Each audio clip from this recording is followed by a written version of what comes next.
Bom dia, estamos começando mais um Sintcef em Movimento, um programa voltado para os nossos filiados e filiadas, mas também para a população em geral. Temos várias discussões jurídicas, discussões políticas, cultura, arte, esportes, então esperamos você para todo o programa.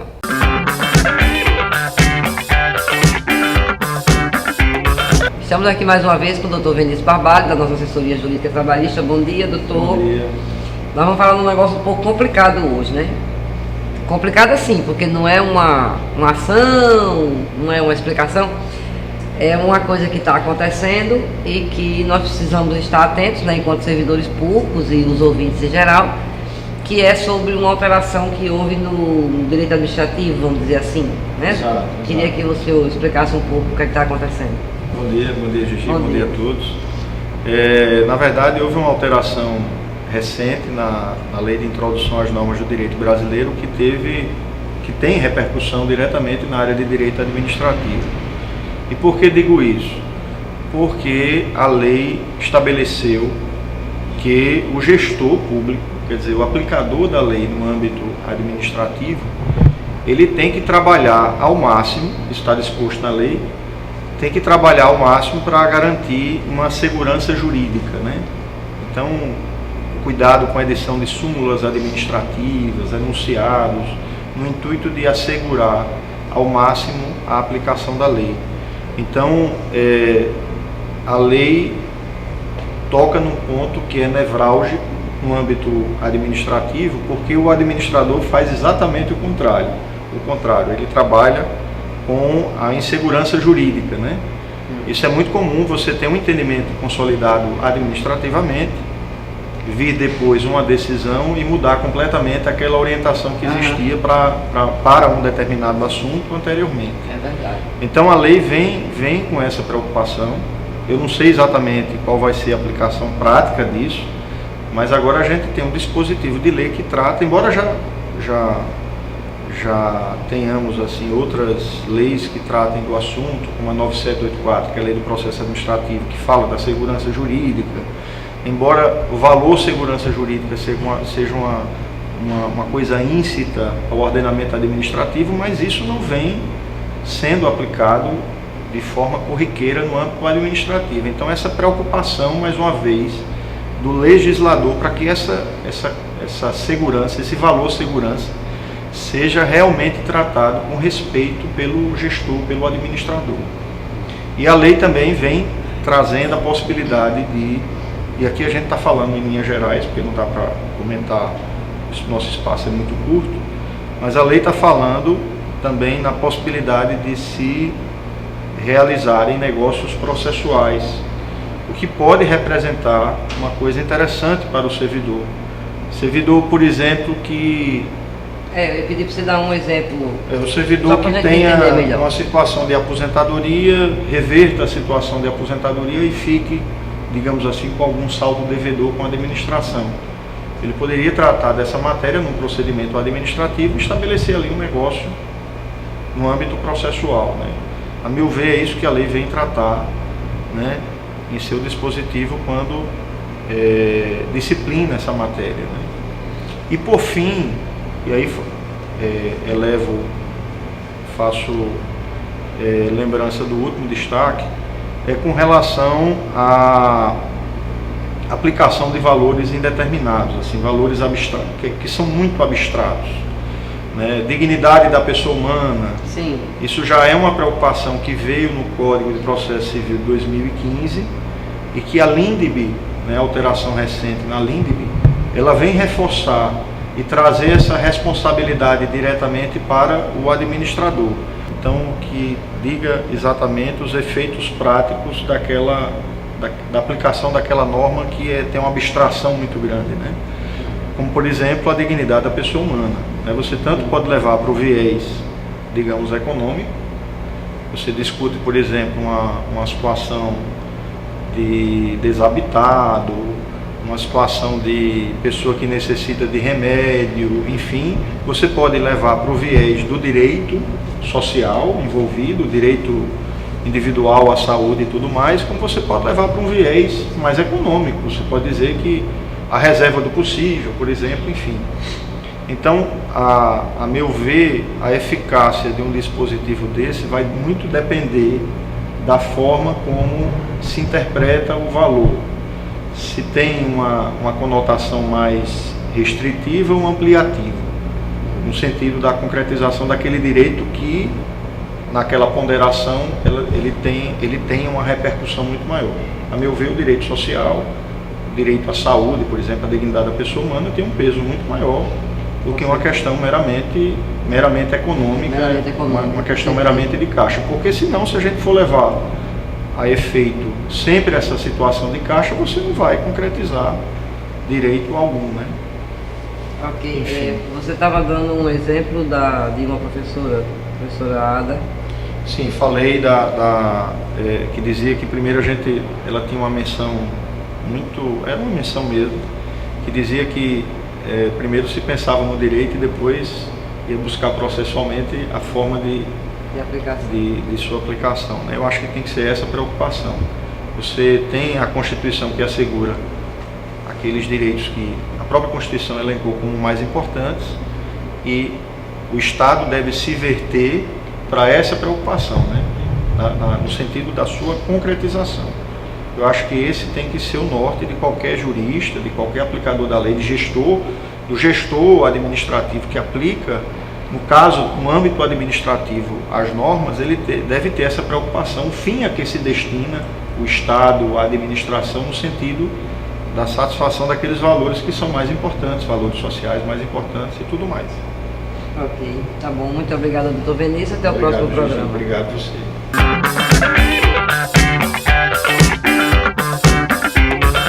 Hora agora da gente discutir direito da área civil com o doutor Leonardo. Bom dia, doutor Leonardo. Bom dia, Gigi. Bom dia a todos. O tema hoje é interessante, andou fervilhando aí nos meios de comunicação, né, esses dias, somente no Zap, era um tal de um vai para lá e vem para cá, e teve, né, que é em relação a medidas que forcem as pessoas a pagar, medidas coercitivas que forcem as pessoas a pagar suas dívidas, que não necessariamente essa medida vai se dar com o que a pessoa acha que vai se dar, através de um bem ou através de um bloqueio de uma conta bancária, né?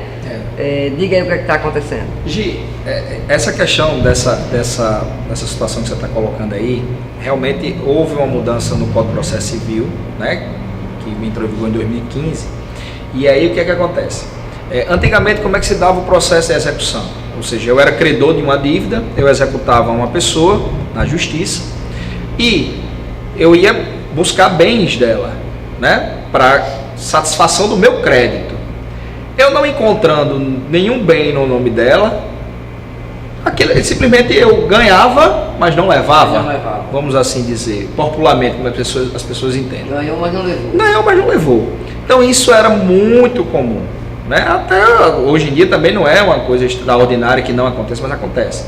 Só que aí essa mudança no Código de Processo Civil veio buscar que os credores, ou seja, os exequentes, possam, de uma forma coercitiva, né, requerendo, lógico, ao juiz, né, forçar esses devedores, ou os executados, né, a pagarem as suas dívidas.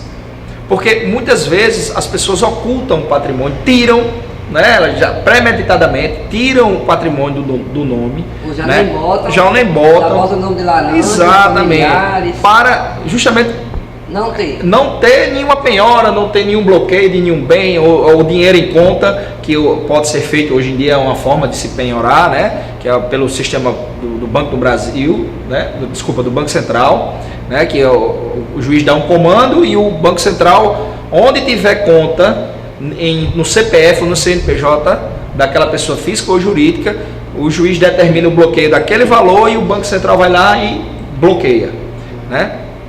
Lógico que essa situação, às vezes, melhorou muito o processo de execução, mas mesmo assim, para aquela pessoa que tem conhecimento e tudo, ela age premeditadamente, ela prejudica sim terceiros. Então essas formas coercitivas que o Código trouxe foi no sentido de que aquela pessoa que tem uma execução ou uma sentença de uma cobrança favorável e ela não consegue fazer com que o devedor pague através de uma penhora de um bem ou algo desse tipo, ela possa forçar esse devedor a lhe pagar. Como? Incluindo o seu nome em cadastro restritivo de crédito. Ou seja, eu vou tentar prejudicá-lo, né, com a sua inclusão em um cadastro que vai impossibilitá-lo de várias coisas, se ele quiser, né, para que ele pague a dívida que ele tem comigo. Essa é uma das formas novas que o Código trouxe. Outras que já saiu até na imprensa, questão de apreensão de passaporte. Sobre isso que foi agora, exatamente, recentíssimo, né? CNH, carteira de motorista, ou seja, coisas que o Código trouxe de possibilidade que o juiz pode aplicar num processo de execução, num processo de cobrança, para forçar o devedor a pagar o credor, entendeu? Então, são formas novas, ferramentas novas, vamos assim dizer, que o Código de Processo Civil, na sua mudança, trouxe para tentar fazer com que aquele devedor, quanto mais, ou aquela pessoa que já premeditadamente quer buscar prejudicar terceiros, ele possa ser compelido ou coercitivamente obrigado a pagar, porque ele também está sofrendo um prejuízo, né, com a sua inclusão ou com a sua retenção do seu passaporte, da sua carteira de motorista. Isso vai lhe trazer um prejuízo na vida, no cotidiano, e ele, para não sofrer essa penalidade, ele vai lá e paga a sua dívida. Então, essas modificações que o Código de Processo Civil trouxe servem basicamente para isso, forçar o devedor a pagar a sua dívida. Ok, isso é um assunto bem interessante, né? Exato. Que foi muito comentado em relação a essa questão da CNH. Muitas pessoas não sabem, né? Passaporte é uma coisa mais restrita, né? Poucas pessoas vão para o exterior. Mas carteira de motorista não. Mas a carteira de motorista não, né? Então foi um burburinho grande em relação a isso, né? Exato. Inclusão. E pegou todo mundo de surpresa, Exato. porque assim, quem não é advogado não acompanha essa mudança no Código Civil, né? No Código Processual e tal. Então, isso pegou todo mundo de surpresa, né? E então, a inclusão do nome prejudica demais. A pessoa não pode contratar, não pode fazer empréstimo, não pode comprar um imóvel, entendeu? Isso bloqueia a vida da pessoa. Então, também é uma forma de você coercitivamente forçar aquela pessoa a pagar aquela dívida. Ok, foi muito interessante isso para os credores. Exato. E muito triste para os devedores, né? Mas vamos continuar acompanhando também vamos isso, lá, né? Pois está, muito obrigado, Leonardo. Até o próximo programa. Até o próximo programa.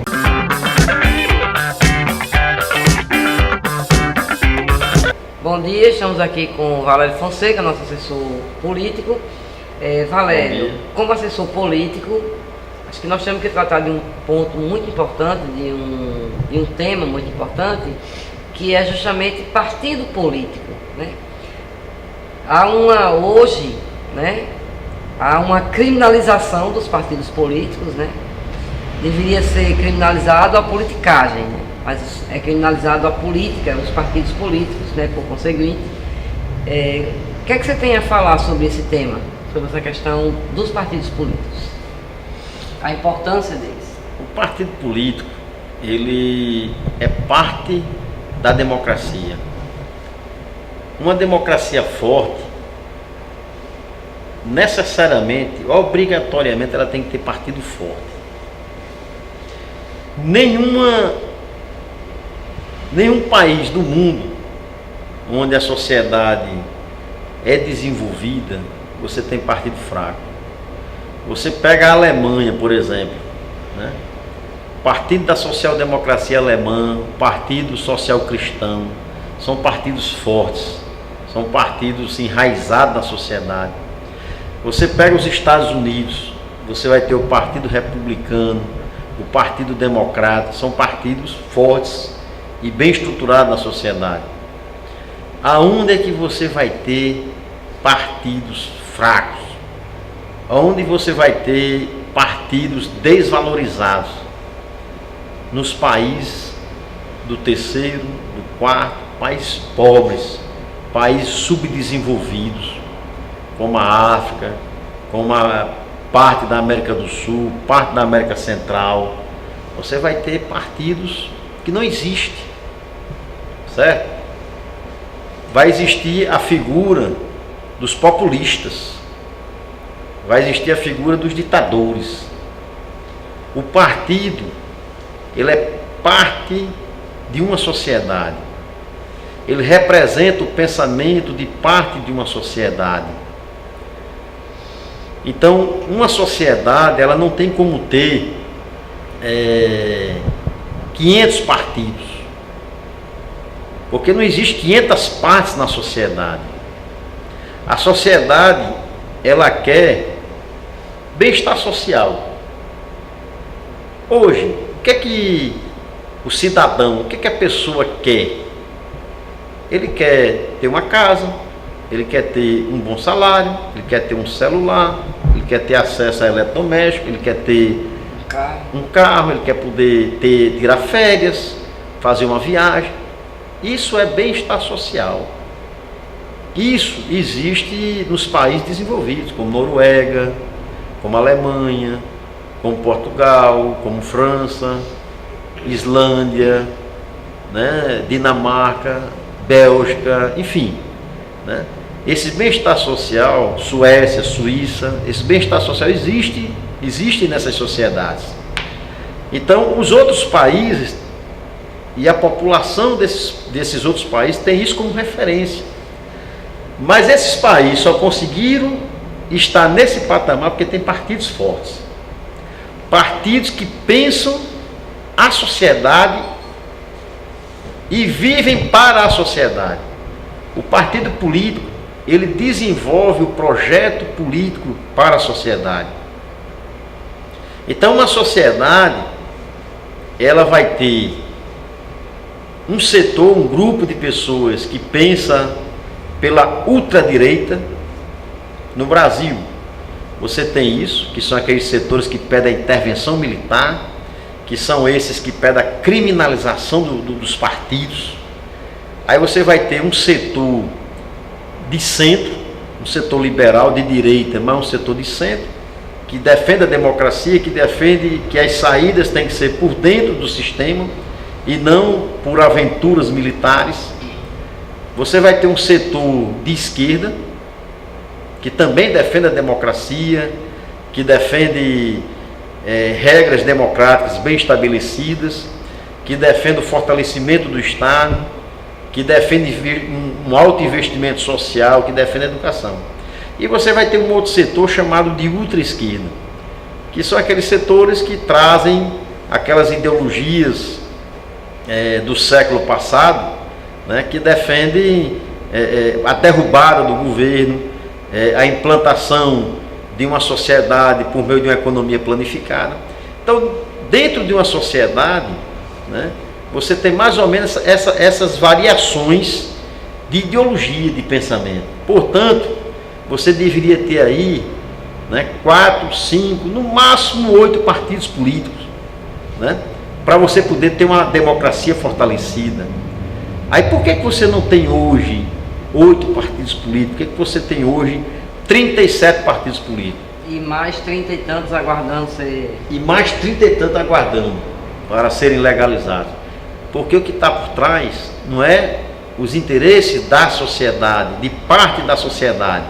O que está por trás são os interesses financeiros, né? As pessoas querendo se beneficiar.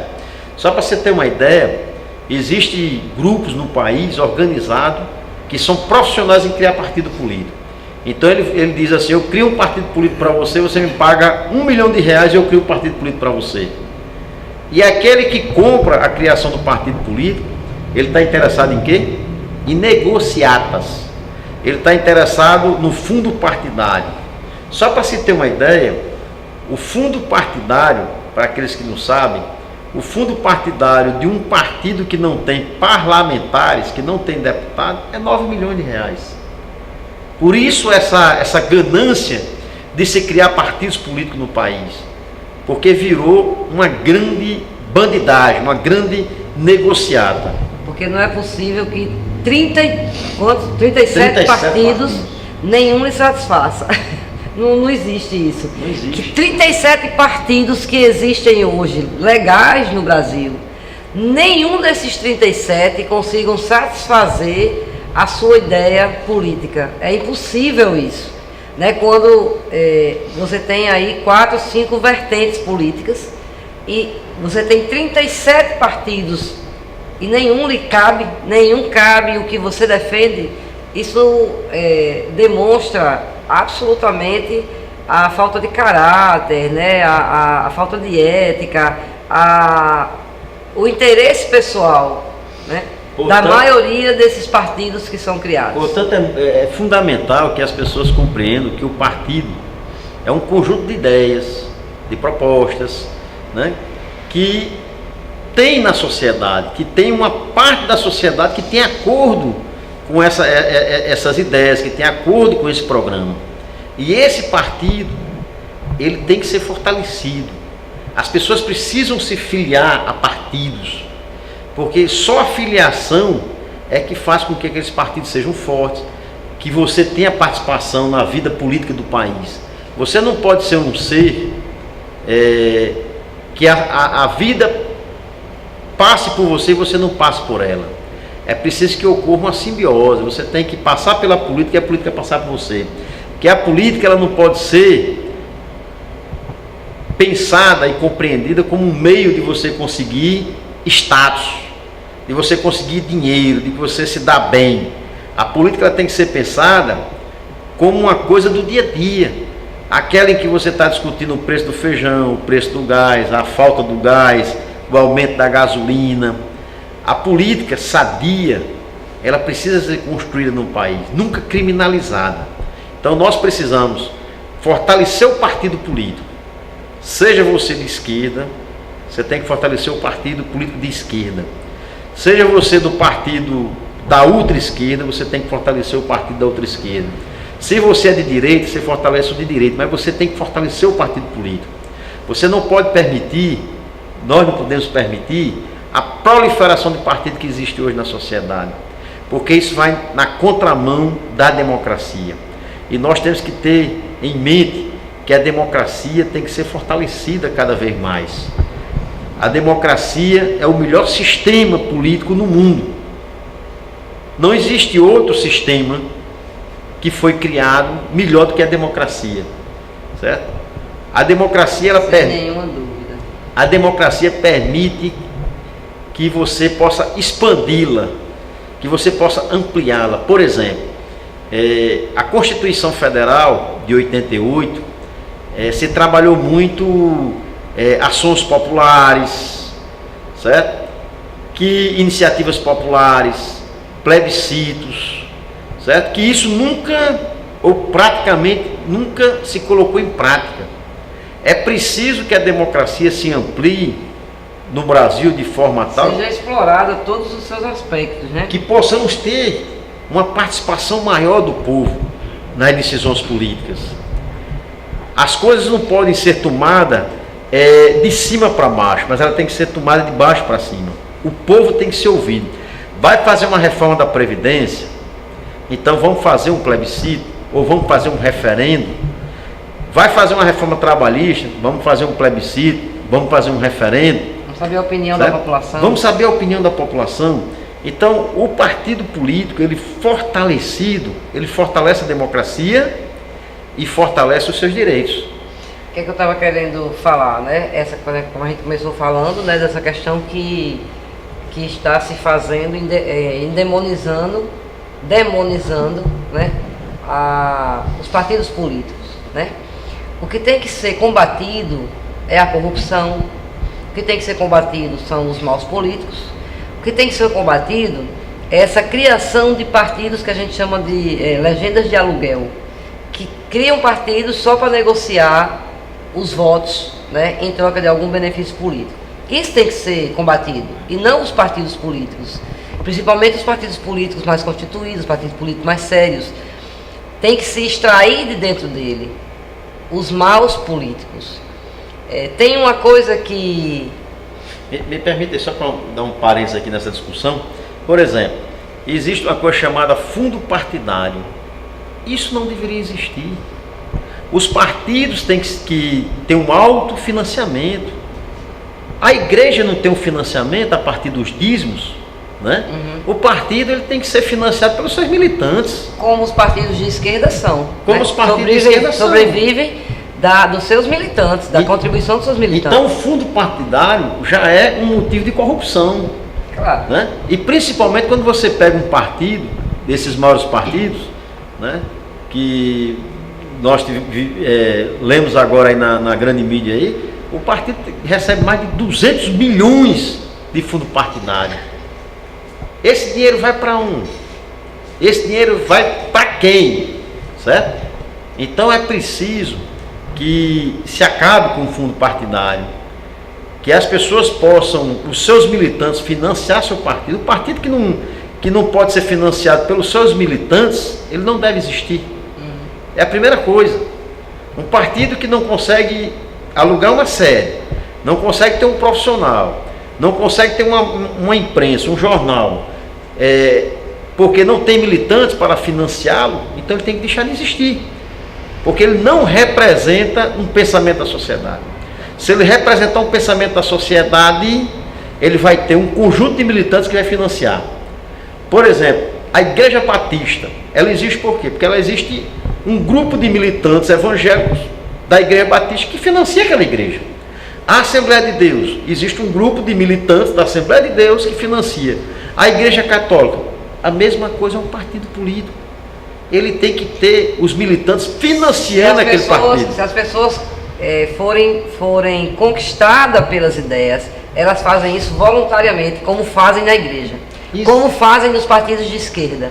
Exatamente. Então, portanto, gente, queremos fazer essa observação. Você contou meu pensamento, mas eu queria concluir, né, em relação a essa questão dessa ojeriza que as pessoas criaram. Já se difundia, né? A gente falou de ideologia no programa atrás, já se difundia a ideologia de dizer o seguinte: futebol, política e religião não se discute. Se discute todos os três, porque todos os três... A ideologia. Tem a sua ideologia, e toda ideologia tem que ser discutida. Pois bem, essa né, que se tornou a máxima agora nesse momento conturbado no nosso país, que é a questão de política, não se discute, essa ojeriza que se criou, né, aos partidos políticos, principalmente a algumas siglas específicas, né, ela tem que ser combatida com a leitura, com o conhecimento. E também essa generalização que houve de que todos os políticos são farinha do mesmo saco, que todos os políticos são ladrões, que todos os políticos são iguais, eles não são iguais, nem todos são ladrões, nem todos praticam a mesma coisa. Tem que separar o joio do trigo, tá? E uma coisa que acontece no nosso país, que tem acontecido, sempre aconteceu e tem acontecido mais ainda agora nesses últimos tempos, é em relação à questão da corrupção, né? Então, todos os políticos são corruptos, nem todos são corruptos. E sabe por que existem políticos corruptos? Como o Valério já falou, porque existe eleitor corrupto.